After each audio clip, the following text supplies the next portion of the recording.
Welcome to test paper. আজকে আমরা পাটিগণিতের অনেকগুলো অধ্যায় দেখব। তার মধ্যে একটি অধ্যায়ের কিছু প্রশ্ন আলোচনা করব। যেমন পাটিগণিতের এই মোটামুটি এখানে সংখ্যার গড়, লসগু, গসগু, বর্গমূল, পিতা পুত্র, লাভ ক্ষতি, সরল সুদ, শ্রেণীর সমস্যা, নৌকা স্রোত, মোট 17টি চ্যাপ্টার রয়েছে।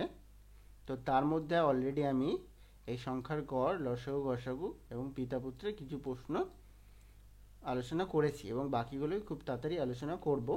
তো আজকে এই 17টি অধ্যায়ের মধ্যে একটি আলোচনা করলাম। আজকে করব পাটিগণিত লাভ ক্ষতির পর্ব 1। এবং ভিডিও শুরু করার আগে বলে রাখছি, যারা চ্যানেল সাবস্ক্রাইব করেনি প্লিজ করে নেবে, যাতে আপনারা নোটিফিকেশনে দেখতে পারেন যখন আমি ভিডিও আপলোড করব। এবং আপনার পরিচিত যদি কেউ থাকে যারা WBCS কিংবা গ্রুপ ডি প্রিপারেশন করছে এবং অন্যান্য পশ্চিমবঙ্গ প্রতিযোগিতামূলক পরীক্ষার, তাদেরকে নিশ্চয়ই বলবেন।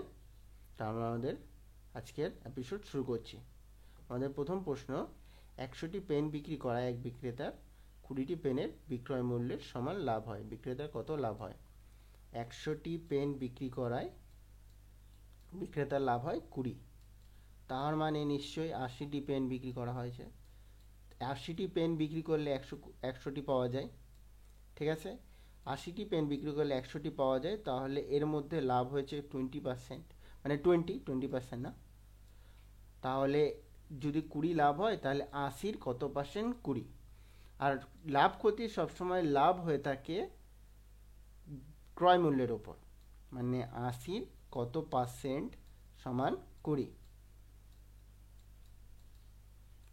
এই 80-র কত পার্সেন্ট সমান 20, এই কাটাকাটি করলে পাওয়া যাবে 25%।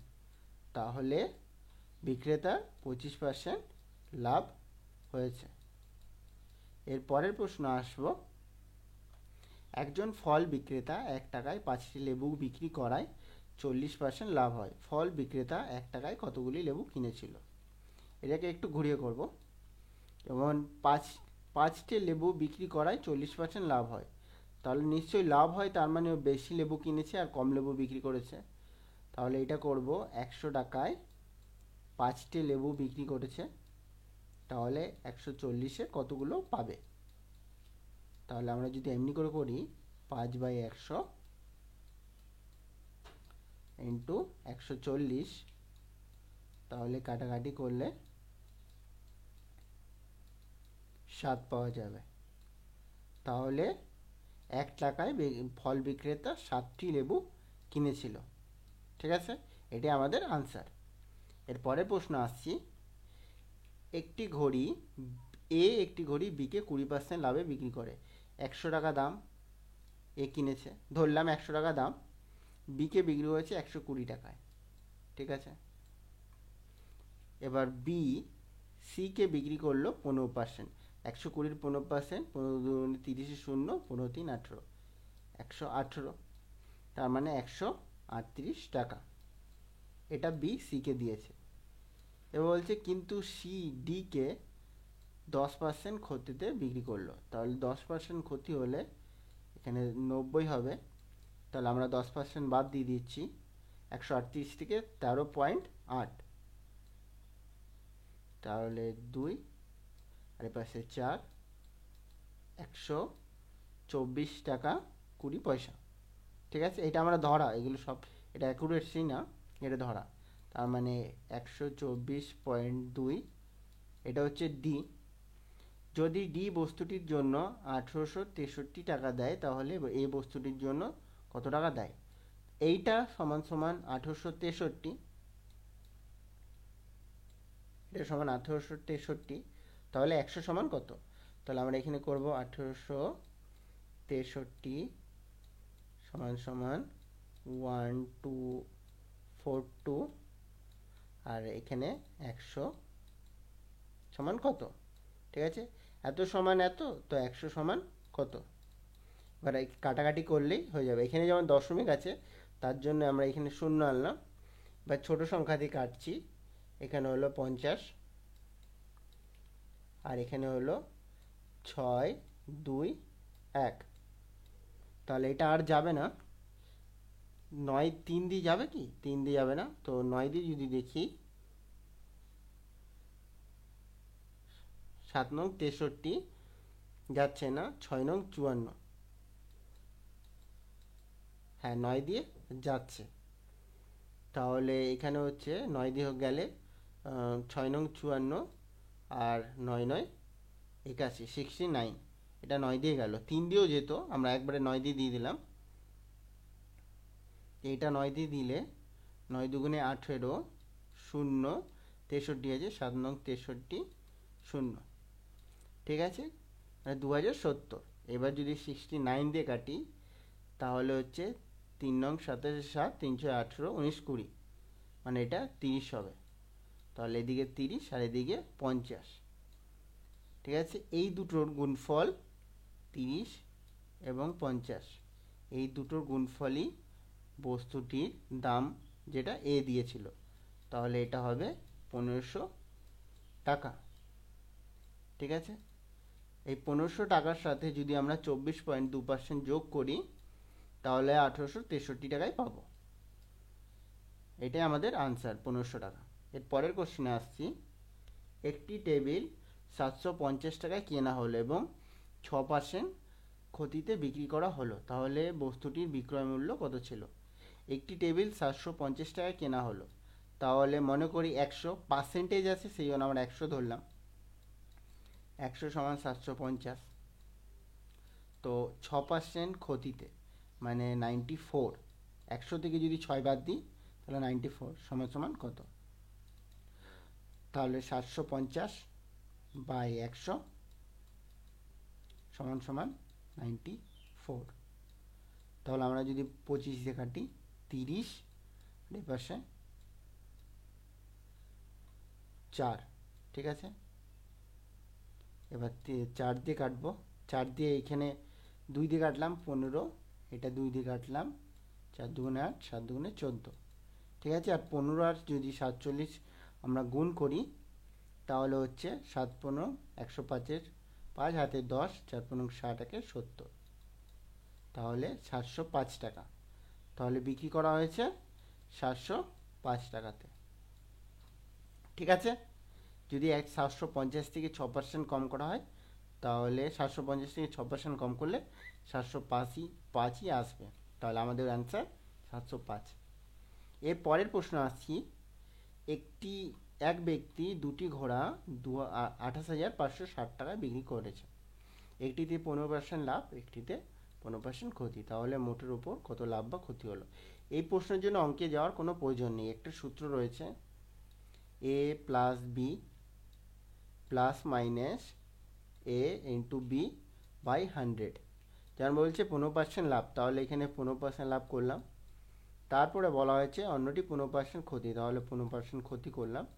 এবার দুটোই প্লাস মাইনাস আছে, প্লাস মাইনাসে মানে মাইনাস, এবার সে 15 ইন্টু 15 বাই 100, তো এই দুটো কেটে গেল প্লাস মাইনাসে, তাহলে এইটা থাকবে মাইনাস 225, 15 গুণ করলে 225, আর 100 আছে সেই জন্য দশমিক এখানে পড়লো। তাহলে বস্তুটির ওপর ক্ষতি হয়েছে 2.25, ঠিক আছে। এটাই আমাদের আনসার। আর যদি বলা হয় কত টাকা ক্ষতি হয়েছে তাহলে এর 2.25% বার করলেই পাওয়া যাবে, ঠিক আছে। এরপরের প্রশ্ন। একটি ফুটবল 75 টাকায় কেনা হলো এবং 8% লাভে বিক্রি করা হলো, তাহলে ফুটবলটির বিক্রয় মূল্য কত? 75 টাকায় কেনা হলো মানে 100% হিসেবে 100 সমান 75, তাহলে 108 সমান কত? ঠিক আছে, তো 75 বাই 100 সমান ইন্টু 108। তো আমরা যদি 25 দিয়ে করি 3, 25 দিয়ে করি 4, আর এটা 108 কাটলে 4 দিয়ে, 4 দুগুণে 8, 4 7 28, তাহলে 3 ইন্টু 28 এটা গুণ করলে আমরা আমাদের বিক্রয় মূল্য পেয়ে যাব 3 7 21 1, 3 দুগুণে 6, 7 1 8, 81 টাকা। তাহলে 8% বিক্রি করা হলে ফুটবলটির বিক্রয় মূল্য 81 টাকা হবে, ঠিক আছে। এটাই আমাদের আনসার। এর পরের কোশ্চেন। একটি বস্তু 1020 টাকায় কিনে 850 টাকায় বিক্রি করা হলে বস্তুটির বিক্রয় মূল্যে বিক্রি করাতে কত ক্ষতি হলো। 1000 টাকায় কেনা হয়েছে 1020 টাকায়, আর বিক্রি করা হয়েছে 850 টাকায়, তাহলে ক্ষতি হয়েছে 170 টাকা। তো আমরা সবসময় যখন লাভ হলে তখন আমরা বস্তুর ক্রয় মূল্যের উপর দিয়ে যাই, কিন্তু যখন বস্তুর বিক্রি করায় ক্ষতি হবে তখন কিন্তু বিক্রয় মূল্যের দিয়েই বা অ্যান্সার বার করতে হয়। মানে 850 এর কত পার্সেন্ট সমান সমান 170 টাকা। তাহলে আমরা এটা যদি কাটাকাটি করে বার করি, 170কে 85 দিয়ে যদি কাটি তাহলে এটা হচ্ছে 5, আর 5 দিয়ে যদি 100কে কাটি তাহলে 20। তাহলে বস্তুটি বিক্রি করায় তার কত ক্ষতি হয়েছে, শতকরাতে 20% ক্ষতি হয়েছে। ঠিক আছে, যে কোনো জিনিসের যখন আমরা লাভ বার করব তা কিন্তু ক্রয় মূল্যের উপর হবে বেশিরভাগ, যদি না বলা থাকে। আর যদি ক্ষতি হয় সেটা বিক্রয় মূল্যের উপর দিয়েই বার করা হবে। যেমন এটা আমি বিক্রয় মূল্যের উপর দিয়ে বার করলাম। ঠিক আছে, তাহলে আমাদের এই প্রশ্নের উত্তর হচ্ছে 20%। এর পরের প্রশ্ন আসছি, কোনো একটি বস্তু 950 টাকায় কিনে 1140 টাকায় বিক্রি করা হলো, তাহলে বস্তুটির বিক্রি করায় কত লাভ হলো। ঠিক আছে, এটা আবার অন্য নিয়মে করব। যেমন 140, এটা হচ্ছে 950, তাহলে লাভ হয়েছে এখানে 9 আর এখানে 190 টাকা। ঠিক আছে, তাহলে এইটা লাভ, কিন্তু লাভ হলে এই যে এটা হচ্ছে ক্রয় মূল্য, এত টাকায় কিনে এত টাকায় লাভ করা হয়েছে, তাহলে 950 এর কত টাকা বা কত পার্সেন্ট সমান সমান 190। তাহলে এখানে পার্সেন্টেজ চাওয়া হচ্ছে 5, 5 19 95, 5 দিয়ে হলে 20।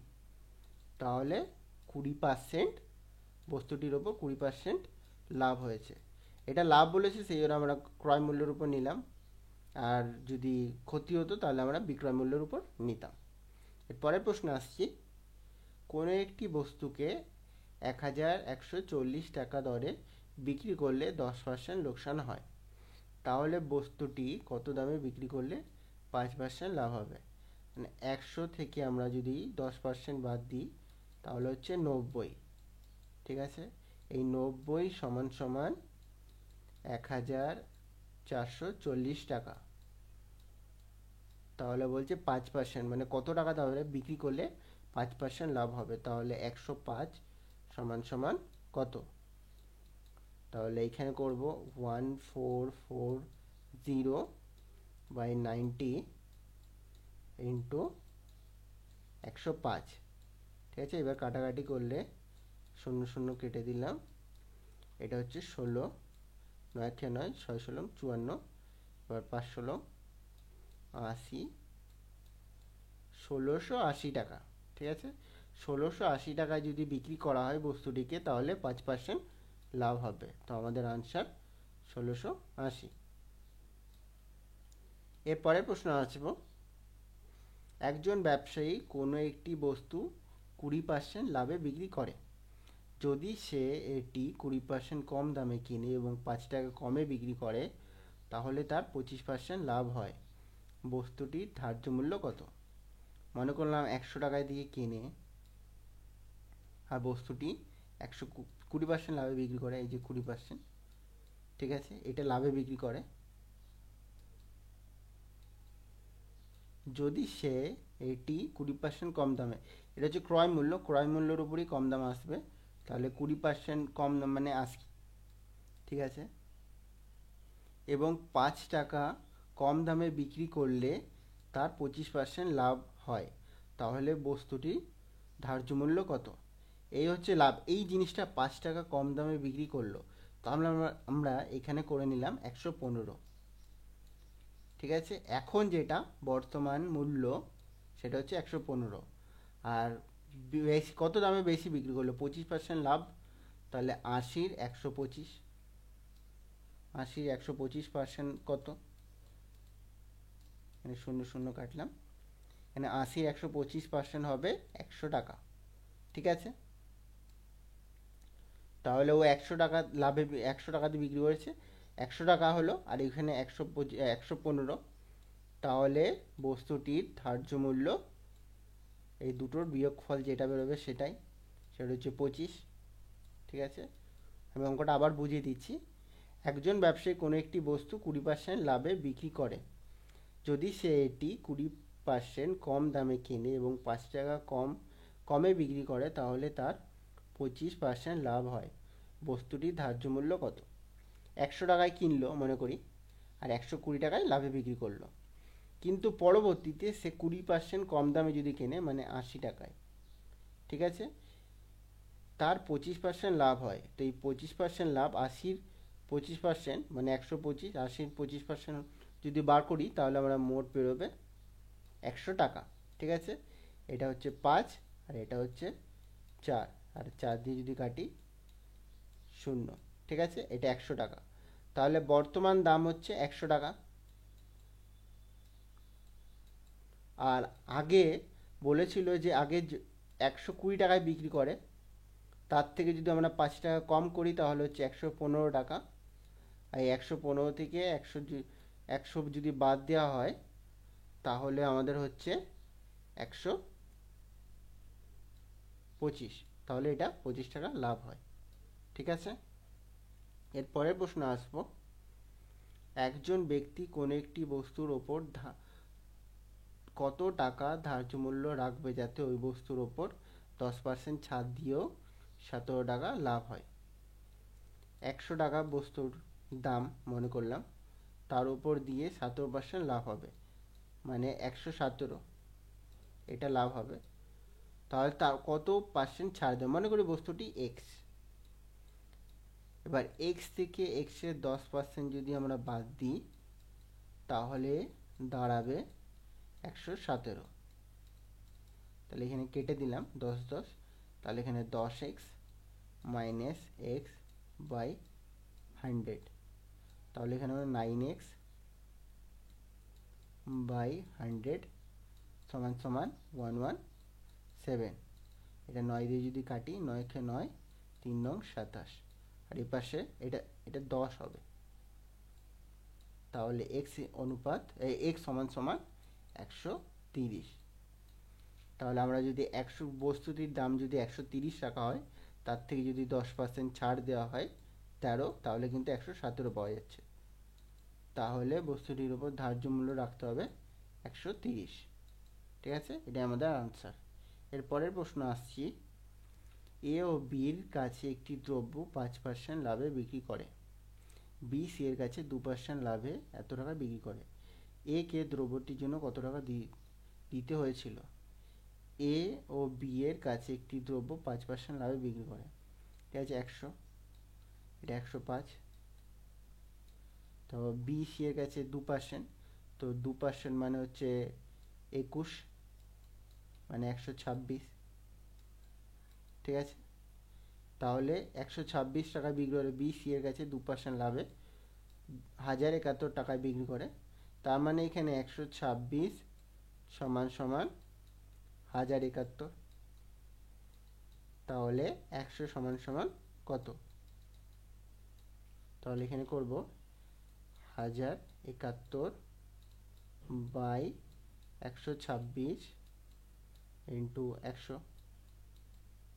ঠিক আছে, আমরা যদি এটা 2 দিয়ে করি, তাহলে এখানে হচ্ছে 50, আর এখানে হবে 6 63, আর এটা 63 দিয়ে যদি ভাগ করি, তখন এখানে হচ্ছে তাহলে 4, 1 দিয়ে দিলাম 4, আর এখানে হচ্ছে 4 1। এবার 7 দিয়ে দিলে 3 7 1, 6 7 42, 43 44, মানে 17। তাহলে এখানে 17 আর এখানে 50, ঠিক আছে, 0 5 7 85। তাহলে এ কে দ্রব্যটির জন্য 850 টাকা দিতে হয়েছিল। ঠিক আছে, এতগুলি প্রশ্ন সলভ করলাম। আর ভিডিও কেমন লাগলো এটি শেয়ার করবেন এবং লাইক করতে ভুলবেন না। আমি পরবর্তী ভিডিও এর পরের দিন দেব। আজকে ক্লাস এখানেই শেষ করলাম।